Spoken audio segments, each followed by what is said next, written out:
Volvemos acá en Vamos por Parte, ya pasamos el Ecuador del programa 15 grados hacia acá en Mar del Plata y nos estuvimos presentando por las dudas y ahora sí nos da el lujo de presentar a Rodolfo Donofrio. Rodolfo, ¿no? Jorge Donofrio. Estoy con el presidente de River. No. Jorge Donofrio. ¿Cómo está, Jorge? ¿Nos escuchás? Sí, perfectamente. No sé si ustedes me están escuchando bien. Sí. Te escuchamos perfecto. Teníamos una duda acá que te anotaron en la hoja de ruta periodista, economista y abogado. Estamos bien con las tres, ¿no? Todos juntos. Le tengo que aclarar que el derecho para mí fue nada más que un perfeccionamiento para lo que es el periodismo. Yo nunca ejercí como abogado. Sí.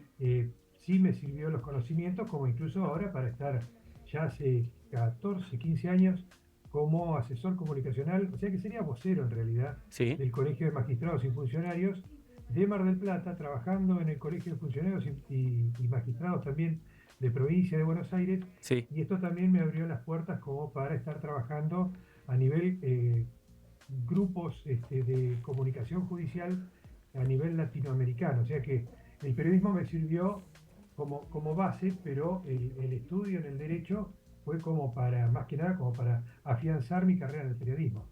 Perfecto. Y hoy, obviamente, te trajimos al programa. Primero te agradecemos por tu tiempo, ya que sabemos que tenés una agenda bastante complicada.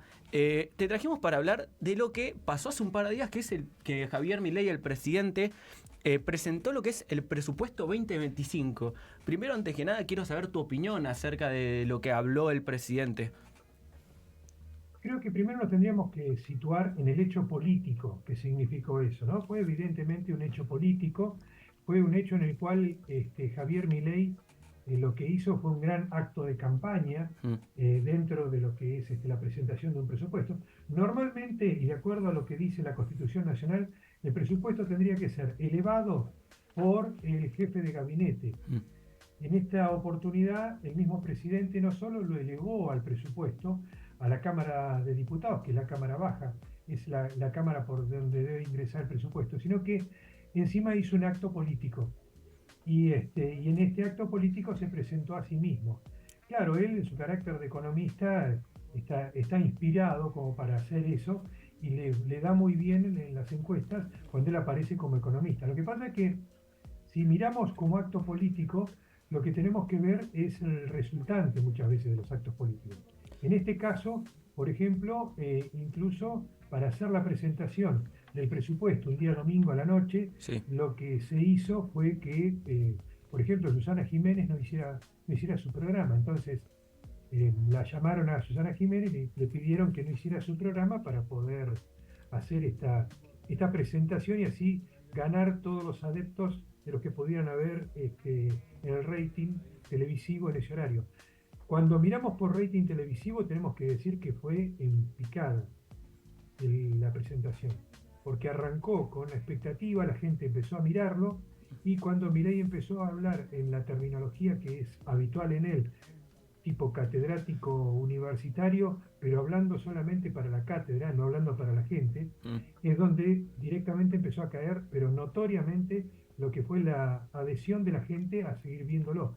Esto me parece como, si lo miramos como hecho político, desde lo masivo tuvo un golpe negativo.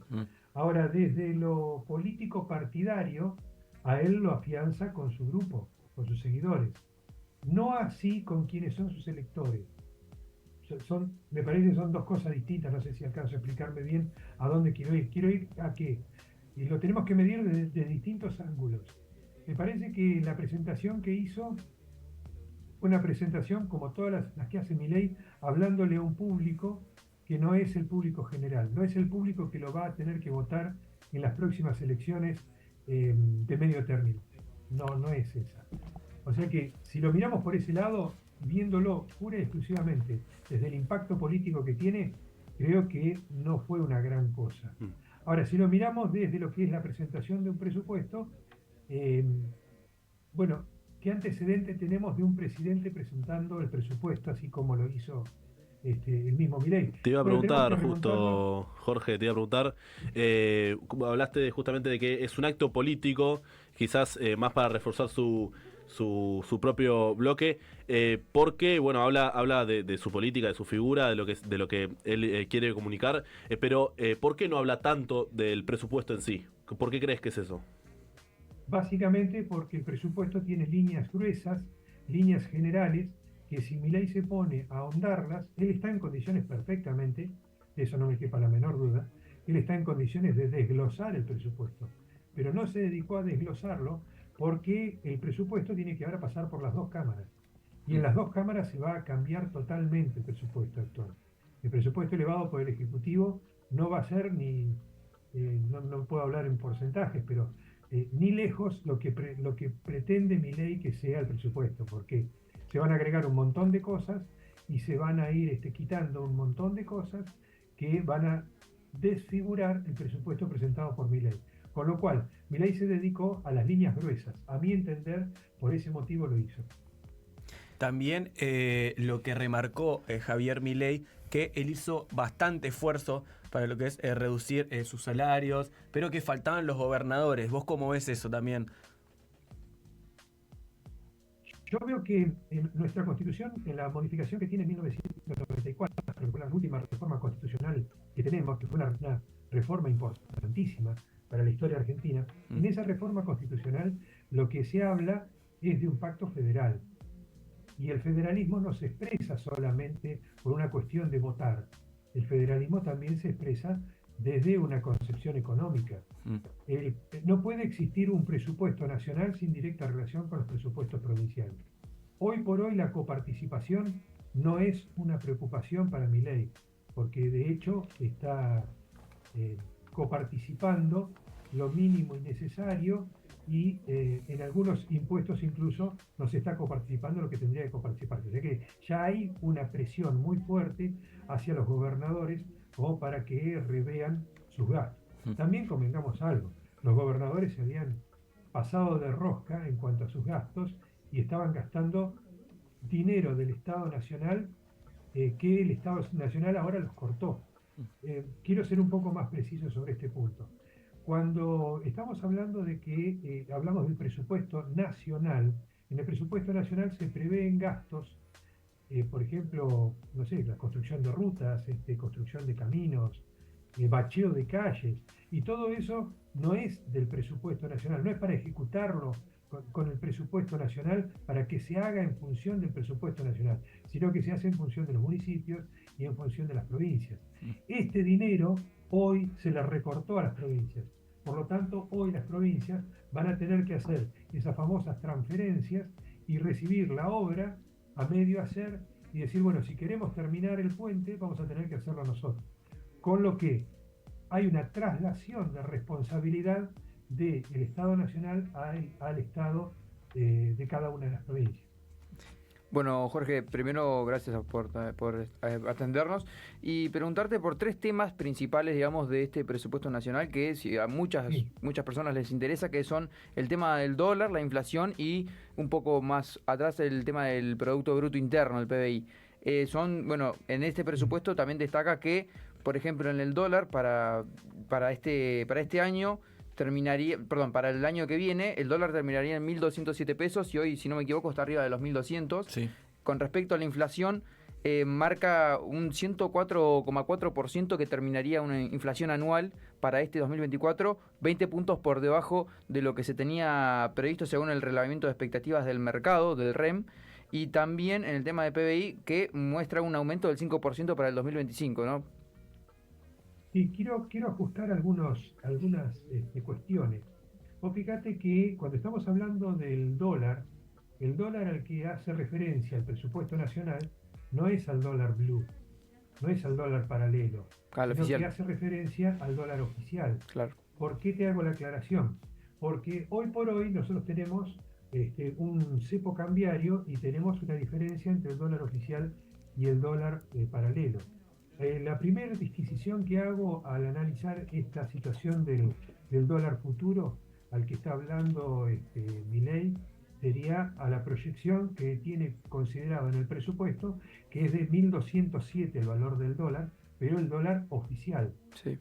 Ahí tenemos que tener en cuenta que ya estamos hablando de que, por ejemplo, el impuesto país no se estaría cobrando sobre el dólar, ya para el año próximo. Ahora, fíjate que hoy estamos hablando de que el dólar paralelo está por encima del dólar oficial, pero el dólar oficial está mucho por debajo. Y cada vez es menos por debajo. ¿Por qué? Porque se da un crawling peg que es un aumento de un 2% todos los meses del valor del dólar oficial. Este aumento lo podemos interpretar, como de hecho lo es, como una devaluación mensual que tenemos de un 2%. O sea, todos los meses aumenta un 2% el dólar oficial, acercándose cada vez más al dólar paralelo, al dólar blue, o incluso también al dólar MEP. Se van acercando poco a poco, pero siempre y cuando esos otros dólares no tengan un alza por cuestiones de oferta y demanda. Recordemos, el dólar blue es un dólar no oficial, es un dólar que está en la plaza, pero que no se puede considerar desde un presupuesto, porque sería el dólar ilegal, sería reconocer el dólar ilegal. Entonces, lo que se habla como 1.207 es el dólar del Estado, el dólar oficial. Con lo que, si vos haces una traslación de ese 2%, manteniéndolo durante todo el ejercicio 2025, estaría llegando más o menos a ese monto. No sé si fui claro, díganme ustedes cualquier cosa que no les resulte claro de lo que estamos hablando, ¿no? Pero ahí estaríamos con el dólar.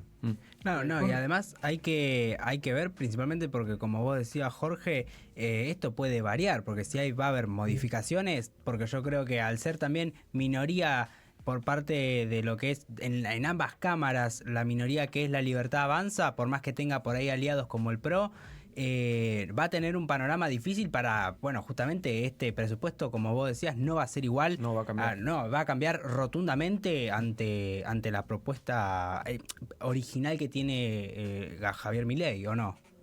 Sí, por supuesto, de eso no me quepan dudas. Pero vos fíjate que hay variables dentro del presupuesto que son muy interesantes. ¿Por qué? Porque desde la oposición las van a mantener. Por ejemplo, si el presupuesto fue elevado por un dólar a 1.207, desde la oposición no lo van a tocar.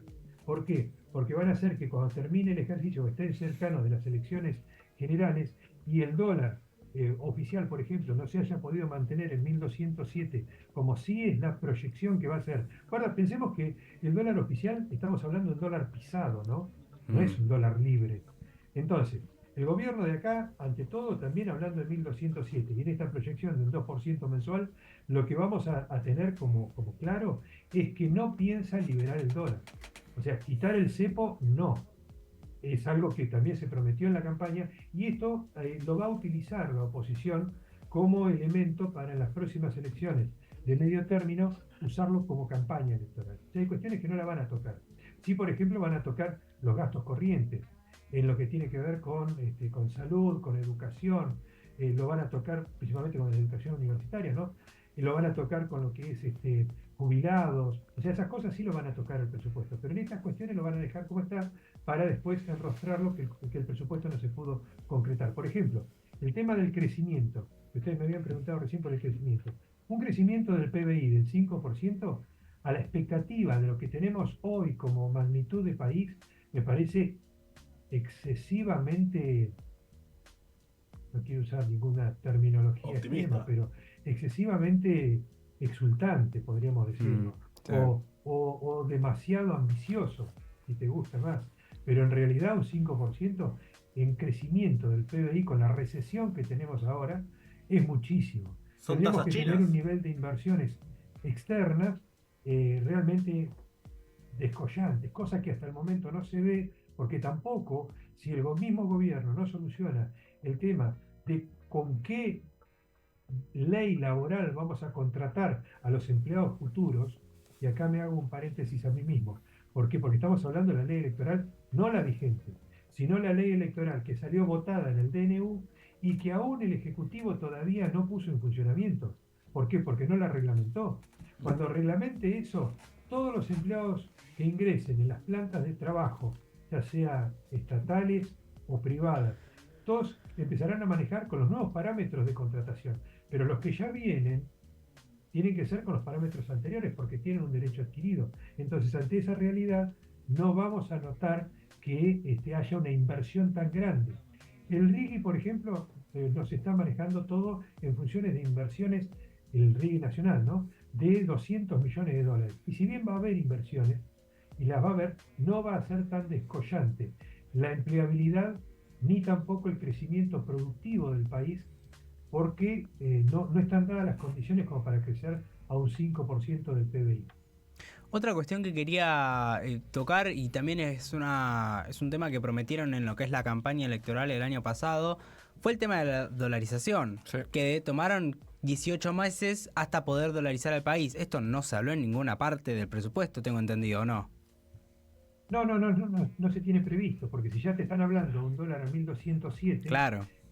Ya con eso no está previsto una dolarización. Claro, y aparte El presupuesto es una cuestión que pueden llegar a tomar, como vos decías, hasta, además del cepo, pueden tomar en base también una dolarización para de una forma pegarle a lo que es el gobierno, la oposición estamos hablando.